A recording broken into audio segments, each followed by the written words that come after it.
All right, you know what it is. This was about mental illness in the prison, man. All right, we're gonna give you mental illness in the prison. Hi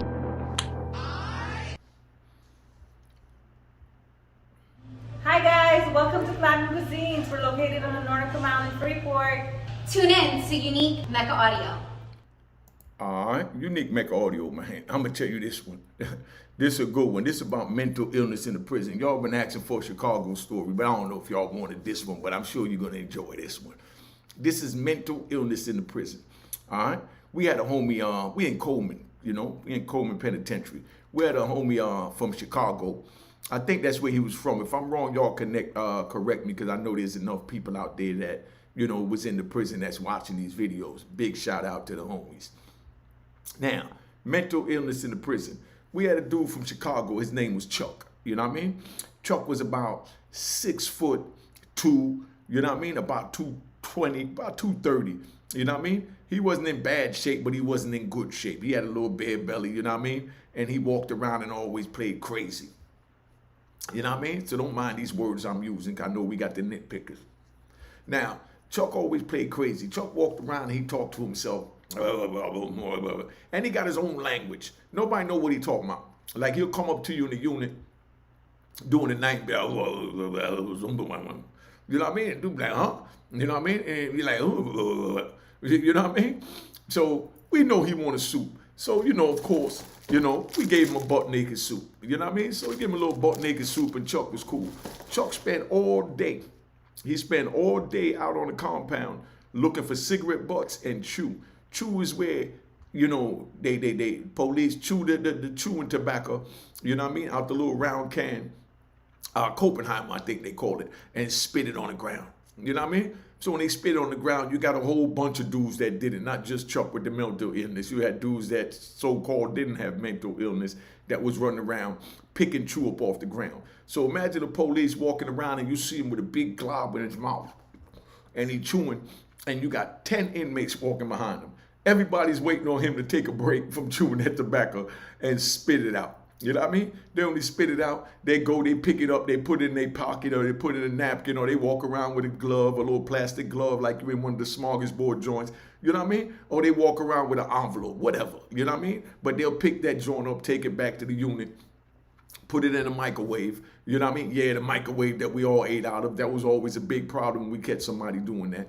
You know what I mean? Put in the microwave and they cook it down, to cook the spit out and dry it out. And then when they dry it out, then they'll sit there and they'll roll it up in some Bible paper. Yes, Bible paper, or toilet paper. The outside wrapping from the toilet paper, that wax joint that come with it. Roll that up and they'll smoke that, and they'll get a little nicotine buzz to feel like they high, just to escape the mental madness of what's going on within the prison, doing their life sentence, 30 years, 20 years, or even 5 years. Now, Chuck sat there and he walked around looking for this all day. Police would smoke cigarette butts and they'll throw it on top of the roof. You know what I mean? Now, they throw it on top of the roof, figure nobody could get to it. Then they might sit there and they throw it down on the ground, but they'll knock out all the tobacco and, just be the cigarette butt. And the little grains that fall on the floor, you got dudes that used to be there like crackhead that'll pick the grains up off the floor. You understand what I'm saying? And walk around doing all that, looking for little grains of tobacco, you know what I mean? Then go back, sift through it on a piece of paper, you know what I mean? And try and, come up with enough to make a cigarette joint. You know what I mean? Yeah, these are the things that they go through in jail. So you youngins out there got it good, arguing with your mom for smoke money and things like that. You know what I mean? And doing what you got to do. And she telling you, nah, you can't get it, and you getting mad. Imagine being in prison, and the only way you're going to get something to smoke is from when the CO spit the joint out on the ground. You understand? The CO spit it out on the ground, and then you pick it up and take it in the microwave, dry it out, and roll it up in toilet paper or Bible paper. That's what y'all trying to do? Keep breaking the law. You know what I mean? So now, Chuck walk around looking for these cigarette butts, and he play crazy. So he'll even walk into the police while he chewing tobacco, get all up in the police face with his bad breath and be like, oh. Nobody know what he's saying, but they know what he want. You know what I mean? He either want tobacco or he wants something to eat. So you normally give him a soup, because like I said, a butt naked soup only costs 25 cents. So now, that was old Chuck. Then we had this big old cop. Now I'm going to have to put him up here on the screen. We had this big old cop You know, big white boy. He was on steroids. That's, you know, I've been locked up a long time. I didn't know what steroids was. I got locked up in '93. All they had was the creatine and stuff like that, the powder they drunk, and they lift the weights and they blow up and make their joint shrink. Yeah, make the joint shrink and all that old crazy shit that I don't heard about with that creatine out there and all that. But now had this big old cop that was huge, and he just walked around all day with a frown on his face, like he mad at the world. You understand what I'm saying? So now, you know, old Chuck out there, and he picking up tobacco butts and whatever he could find, trying to make something out of something. And, you know, he playing crazy like Chuck going to unit. And I might be sitting down on the stairs and Chuck know I had a store, in a prison store. So Chuck going to joint and he'd be like, sit down next to me mumbling, talking as loud. I'm like, what, you hungry, Chuck? And I said, well, you better talk better than that if you want something. Ask me for soup. And he's like, and he's still faking like he don't know how to talk. You know, I say faking because I'm going to tell you why I say faking. So now while Chuck doing all that, you understand what I'm saying? Everybody looked out for Chuck. Good dude, man, good dude. Chuck had an MP, Chuck people had money. They used to send him money and all that, and they had the MP3 players. I'm going to show you an MP3 player next video because I don't have it in my possession. It's in another room. They had the little MP3 players where we had to buy the songs for like $1.30. You know what I mean? For the newest songs, and the cheapest you get a song for like 90 cents. But, you know, we had to buy the song. So some dudes, you know what I mean? Like my man from Florida, Dewey, big shout out to Dewey. That's Ben Yahweh's son. You know, Dewey had a joint that had like, you know, 5,000 songs on it. But the only thing is, each song costs $1.50. So imagine how much he paid the government to buy these same songs that we downloading out here for free. We pay $1.50 for every download. But you can listen to when you want, so you get to, you know, like I said, escape the madness from the bullshit going on. So you got, you know, Dewey with 5,000 songs. You got my man Chuck. He had about 200-300 songs. But Chuck knew all the songs. Yeah, he couldn't talk, but you know what I mean? He couldn't talk English, you know what I mean? Or couldn't talk at all. But he knew all the songs to tell everybody to get. So we'd take Chuck over to the machine and we'd, you know, give him one of the earbuds, and you know, and we'll let him loose on the Core Link's computer, and he pulling up all the songs and he playing them for us, and we picking the songs we like that Chuck like. Yeah, Chuck, the one that's supposed to be mentally challenged. But now, so you know, just to understand that Chuck was functional. You know, everybody liked Chuck. They kept Chuck in the cell by himself. When they put Chuck in the cell, nobody wants to be in the cell with Chuck. But the only thing about Chuck I can say is he took a shower every night. But he never used no lotion or nothing like that. And, you know, he was dark skinned. So he was always ashy. Face ashy, hands ashy, ankles ashy, everything ashy. So he might just come out with a pair of shoes with no socks on, ankles, you know, look like snowflakes. You know what I mean? And, you know, that was Chuck. I just want you to get a good understanding. So everybody knew Chuck was mentally challenged, so nobody took Chuck seriously. You know what I mean? But then we had this one big old cop, like my man right there, you know what I mean, on the screen. You know what I mean? This big old cop, he out there one day, and he see Chuck doing his thing. You know what I mean? Picking up tobacco butts. Police didn't like inmates picking up tobacco butts. So Chuck one day got real bold with it. Like I said, they used to smoke the cigarettes and throw the butts up on the roof so the inmates couldn't get to it. Chuck climbed up on that roof. Chuck climbed up on the roof to get the cigarette butts, and when he went up there, it's like he hit a platinum mine. It was about 1,000 cigarette butts up there. He putting cigarette butts all in his pocket, and he'll go back to the unit. He'll dump them out on the table with the little butts that he find, the little tobacco that they dumped out the cigarette when they doing it, just to throw away the butt. Chuck went, picked all that up with the little rocks and gravel and everything, put in his pocket, dumped them up, the rocks, gravel with the little tobacco on the counter of his desk, and he take a playing card and he sift through it and he making a cigarette to smoke. But everybody knew that was old Chuck. And sometimes Chuck came up with good smoke, or more time the police would even hand Chuck a cigarette because they felt bad for him, because they knew that he didn't have none. He kept nothing in his unit, in the cell, because he sold everything. You understand? But his people sent the money. That's how he was able to buy the songs, you know, from that Core Links joint. So we all out in the yard one day, and this big old cop over there, they always telling people don't pick up the cigarette butts, don't pick up the spit, which is the chew that they spitting out. So, you know, Chuck didn't pay that no mind. Chuck still walking right by the police and would tell the police,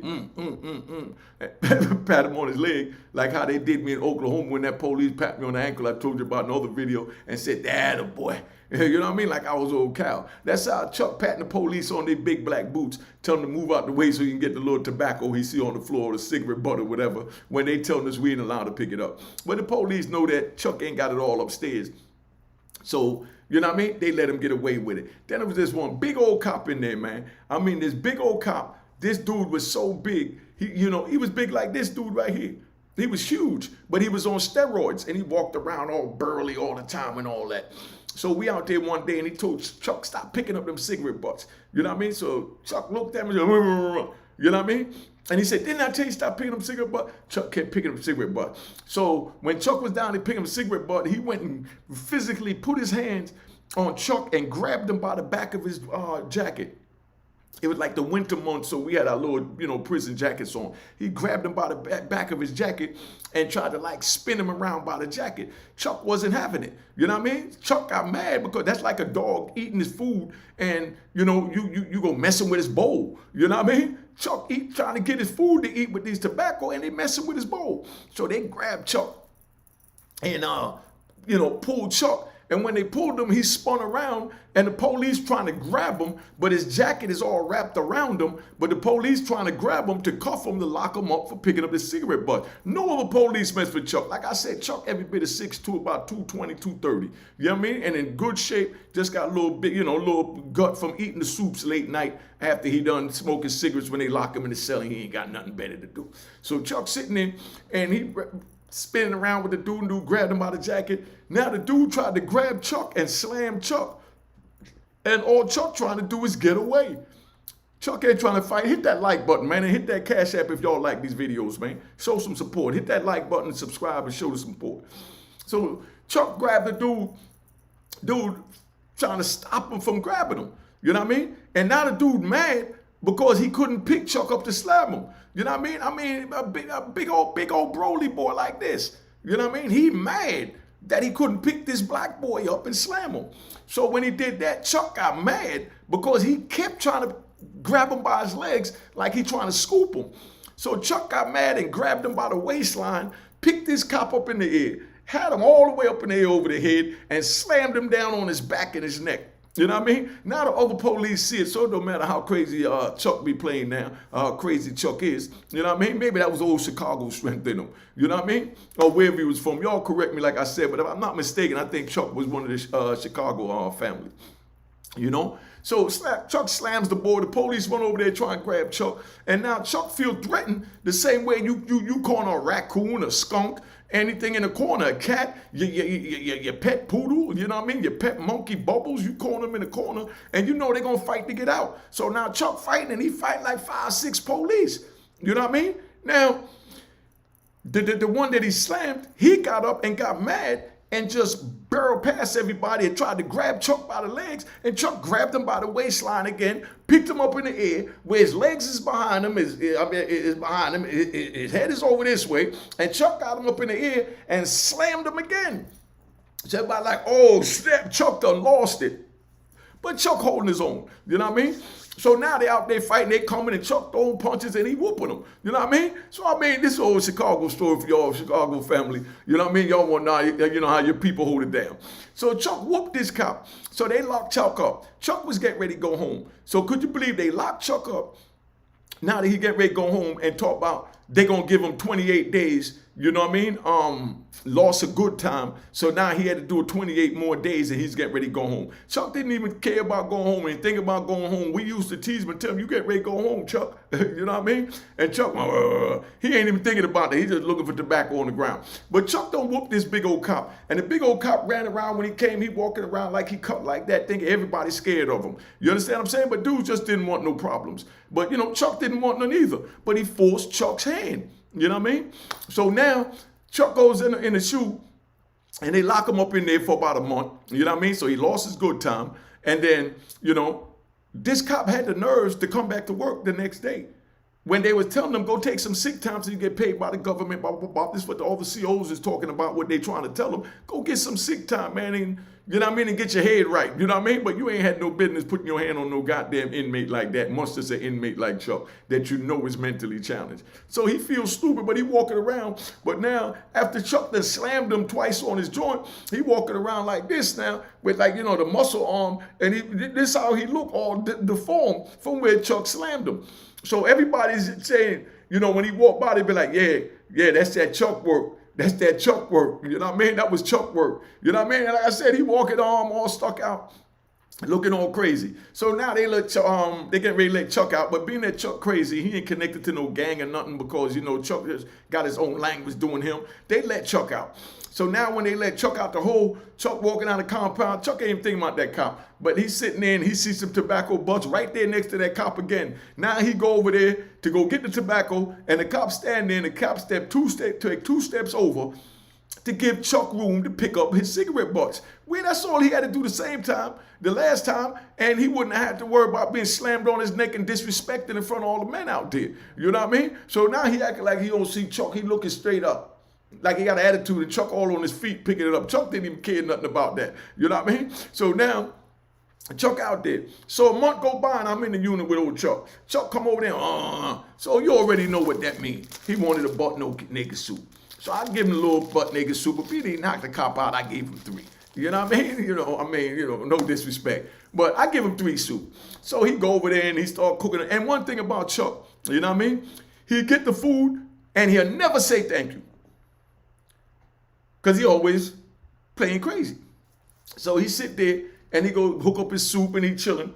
So I go in his cell. I said, damn, Chuck, you ain't even say thank you. He said, still ain't saying thank you. So he mumbling, having a whole conversation about something. I don't know what the hell he talking about. You know what I mean? I'm like, damn, Chuck, when somebody gives you something, you're supposed to say thank you. And he's like, but I'm just really wrecking. I don't care about no thank you. I don't even like my homies to tell me thank you.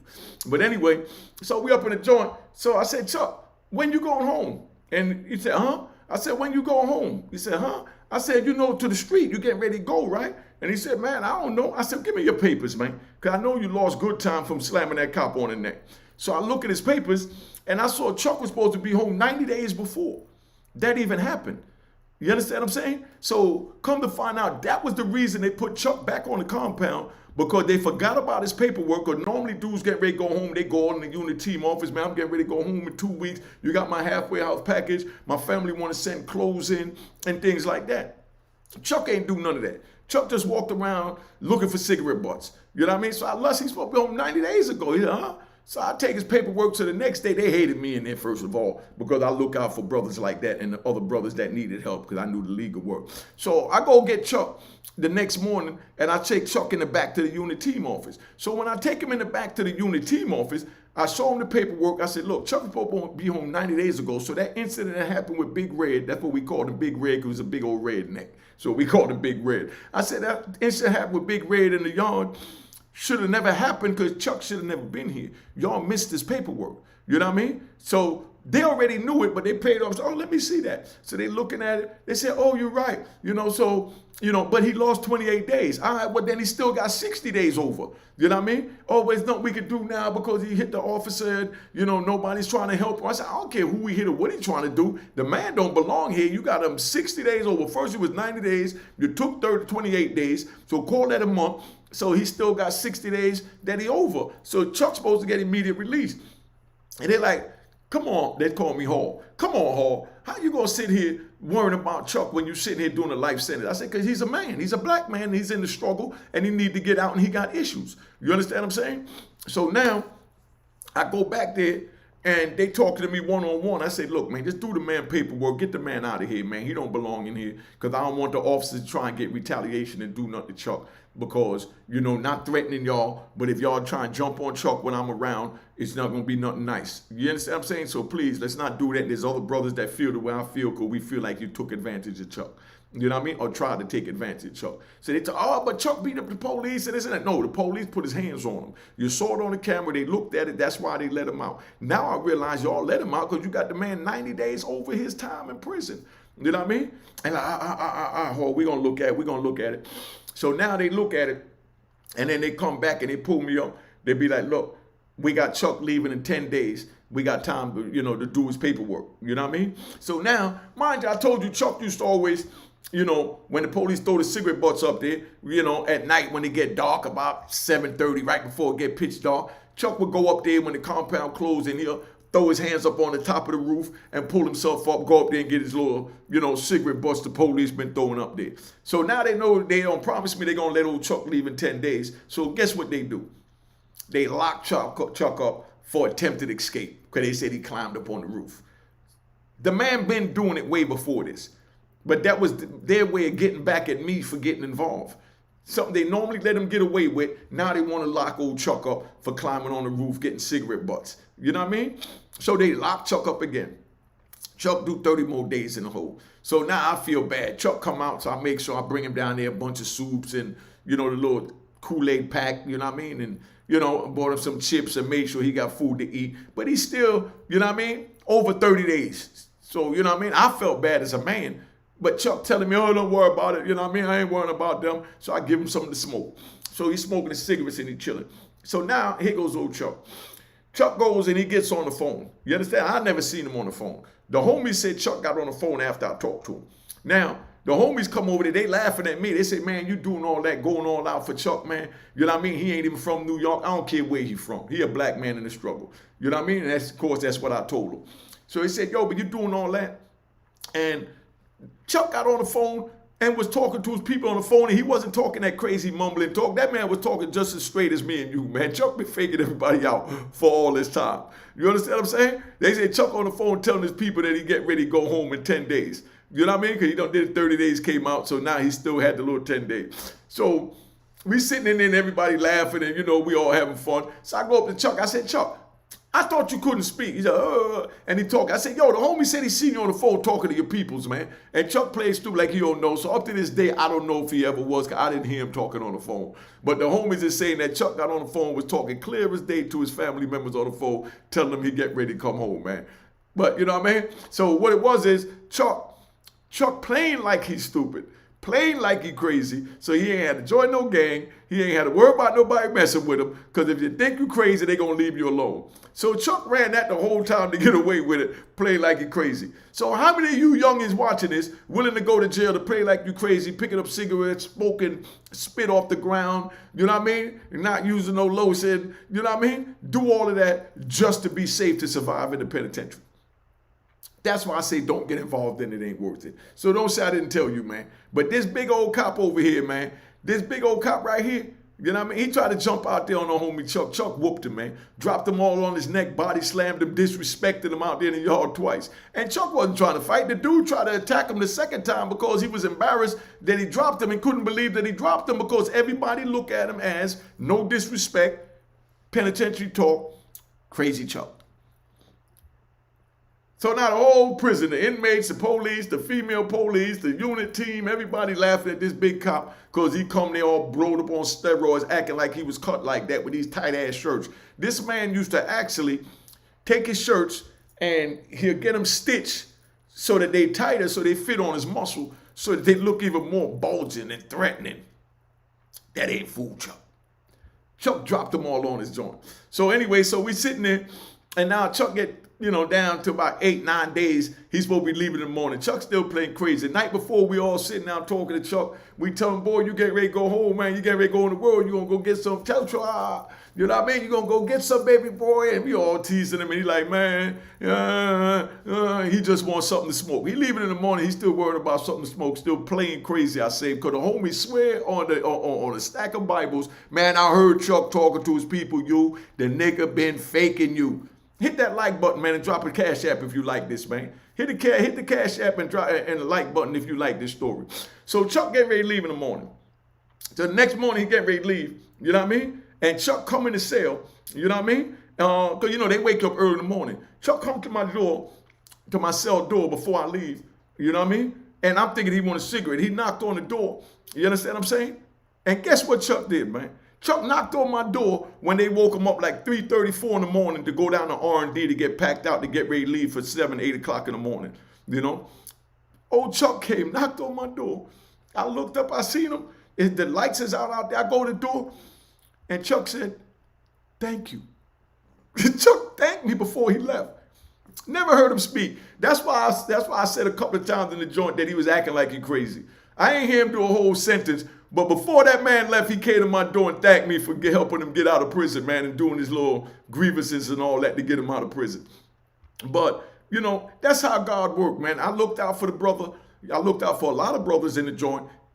I had Life Plus 20 where I had no business getting involved in their business, but just me being the man that I am, can't see one of us being like that. I got involved and I got my man out. You understand what I'm saying? And I felt good, you know? So Chuck told me, thank you, man. The next morning I go tell the homie, I said, yo, I think you're right, man. I think Chuck could talk and he been fooling us, man. You know what I mean? He said, man, I'm telling you. He said, why all of a sudden you believe me? I said, that man came to my door about 3:34 in the morning. I get up, go to the door. I'm thinking he wanted a cigarette or butt naked soup. I'm getting ready to flatten it because we'll take the little butt naked soup and we'll put it on the ground, we'll flatten it real flat and turn it to damn near rice grain so it's thin. You know what I mean? Because, you know, they come in little cubes so we can slide it under the door. I'm thinking Chuck wanted a soup and he coming back for a medical or something.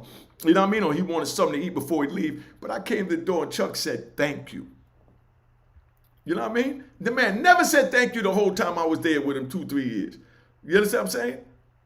You know, and I was there 5 years. About 3 years I was there with old Chuck, man. But, you know, that's the moral of the story, man. So just letting you youngins know, don't go in there, don't go faking, acting like, you know what I mean? You crazy to survive. If that's what you want to do, you do it. But the easiest way to avoid that is not to get involved. Don't say I didn't tell you. The easiest way to avoid that is not to get involved. And I'm telling you and I'm telling you now. So it is what it is. I'm about to tap out. I hope y'all enjoyed this story because, you know, I enjoyed telling this story. But now, a word from our sponsor.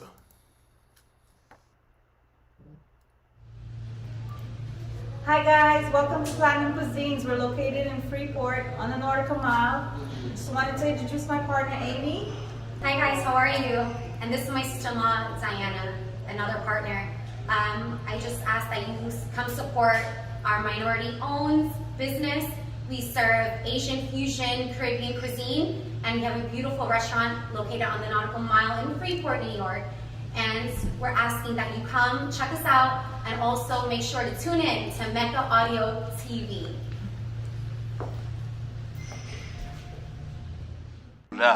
Cheers, cheers, toast the crime, toast the crime, the crime, the crime, the crime.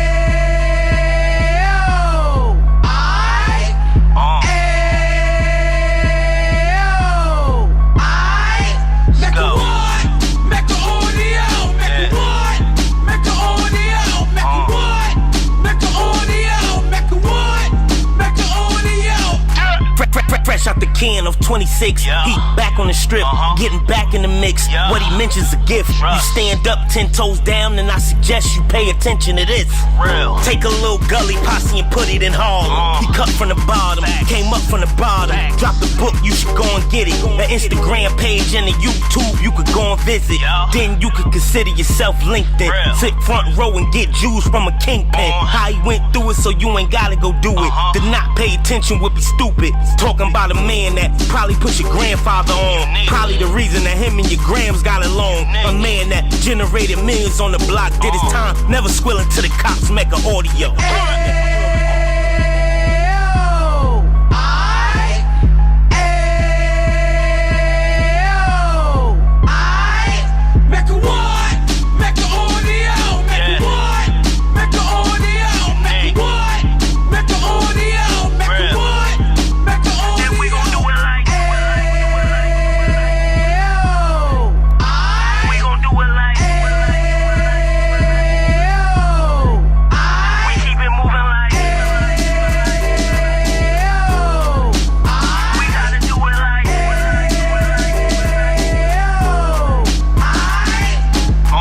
Get it live like 2 G's in the 90s. Drop top beamer so shiny. I let shorty go, she was whining.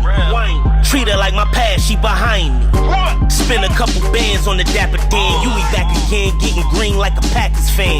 No cap, it's a roaring uptown. They be horn uptown, Dominican bust downs. Now we on the positive, we got a lot to give. Now he trying to stop the kids from being inoperative. So take heed, homie, lend an ear. He started in uptown, he gon' finish dead. But now it ain't about selling drugs, buying cars. It's about buying property to make the community ours. So we can give back to the youth them. Cause they the truth them. And bless up to all the root men.